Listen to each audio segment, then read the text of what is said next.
বঙাইগাঁও জিলাৰ কোকিলা মৌলবীপাৰা গাঁৱত বোৱাৰীক হত্যাৰ অভিযোগ।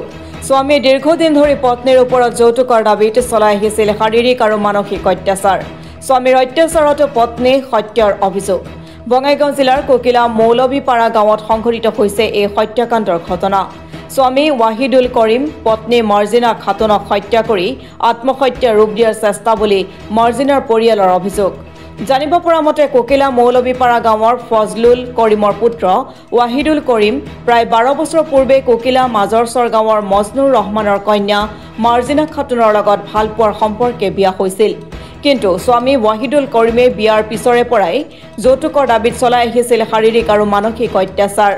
স্বামীৰ অত্যাচাৰৰ সন্দৰ্ভত কেইবাবাৰো সামাজিকভাৱে মীমাংসাও কৰি দিছিল। কিন্তু যোৱা নিশা স্বামীয়ে পত্নীক হত্যা কৰি আত্মহত্যাৰ ৰূপ দিয়াৰ চেষ্টা কৰি কলগাছিয়াস্থিত বৰপেটা অসামৰিক চিকিৎসালয়লৈ লৈ আহে যদিও চিকিৎসকে মৃত বুলি ঘোষণা কৰে। পৰিয়ালৰ লোকে দাবী কৰে এয়া কোনো আত্মহত্যা নহয়, এয়া প্ৰকৃতপক্ষে হত্যাকাণ্ড। সেয়ে হত্যাকাৰী স্বামীক কৰায়ত্ব কৰি কঠোৰ শাস্তিৰ দাবী জনাই আত্মীয়ই। ইতিমধ্যে আৰক্ষীয়ে স্বামী ৱাহিদুল কৰিমক আটক কৰিছে বুলি জানিব পৰা গৈছে।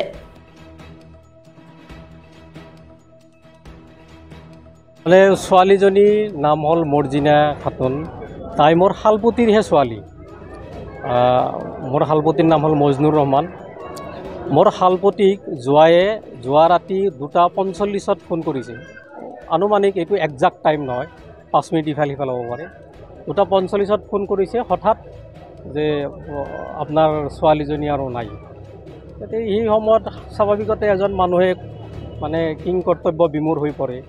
তেওঁ লগে লগে কিন্তু সেই ৰাতিয়ে দৌৰি গৈ সেই জোৱাইৰ ঘৰত গৈছে।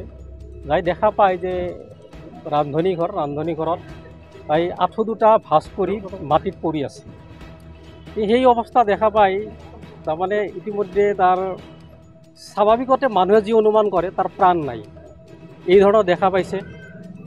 কিন্তু ইয়াৰ প্ৰেক্ষাপটত ঘটনাটো হ'ল মোৰ মানে শালপতিক ফোন কৰিছে শালপতিৰ জোৱায়ে ফোন কৰিছে। তেওঁ কৈছে যে মই ডিউটিত আছোঁ, ডিউটিৰ পৰা আহিছোঁ। ডিউটি কৰে মানিকপুৰত 108। আৰু মোৰ শালপতিয়ে গৈ পোৱাৰ আগতেই তেওঁ ঘৰত আহি পাইছে। আৰু সেই ঘৰত যিখন ঘৰত আছে বা মৃত্যু হৈছে বা হত্যা হৈছে সেইখন ঘৰত অন্য কোনো মানুহ নাই, লাইটো নাই। তাৰপিছত যেতিয়া আঁঠু দুটা ভাঁজ কৰা দেখা পাইছে, মজিয়াত পৰি আছে, তেতিয়া আঁঠু দুটা চিধা কৰি দিছে বা কান্দা কাটা কৰিছে। সেই সময়ত কান্দা কাটা কৰাৰ পাছতহে তেতিয়াহে লাইট লৈ আহিছে বা 2-এজন মানুহ আহিছে। গতিকে এই ঘটনা এইটো এটা ৰহস্যজনক মৃত্যু। গতিকে এই মৃত্যুত স্বাভাৱিকতে আমি খুব উদ্বিগ্ন হৈ আছোঁ। এতিয়া ধৰক ইয়াৰে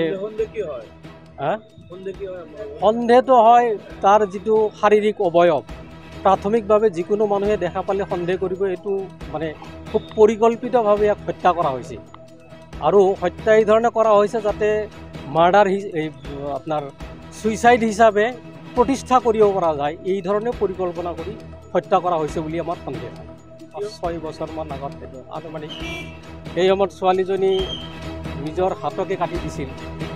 গতিকে এইবাৰো মানে প্ৰাথমিকভাৱে শুনা কথা যে 15 দিন ধৰি তাহাৰ মাজত কিবা মতবিৰোধ হৈছে, কাজিয়া পেচাল হৈ আছে। তাৰ কলগাছিয়া ওচৰৰে কোকিলা দক্ষিণপাৰাৰ ছোৱালী মজনুৰ ৰহমানৰ কন্যা মৰ্জিনা খাতুনৰ 2012 চনত ৱাহিদুল কৰিমৰ লগত প্ৰেমজনিত কাৰণত বিয়া হৈছিল। আৰু বিয়াৰ পিছতে বিভিন্ন অশান্তি অত্যাচাৰ কৰা বুলি আমি খবৰ পাইছিলোঁ। মাজতে এবাৰ হাত কাটি দিয়াও আমি গম পাইছিলোঁ।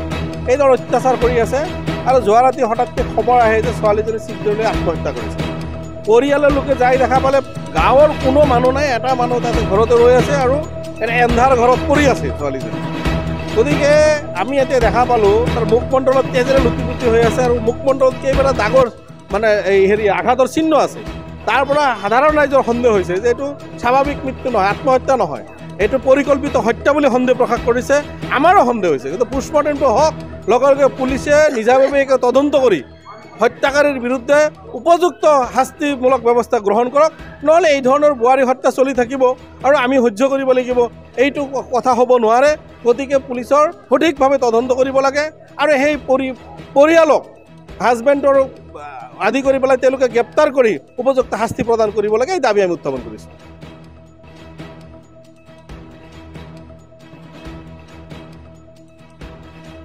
মানিকপুৰৰ পৰা আব্দুল সুবাহান আলীৰ ৰিপৰ্ট অসম টুডে।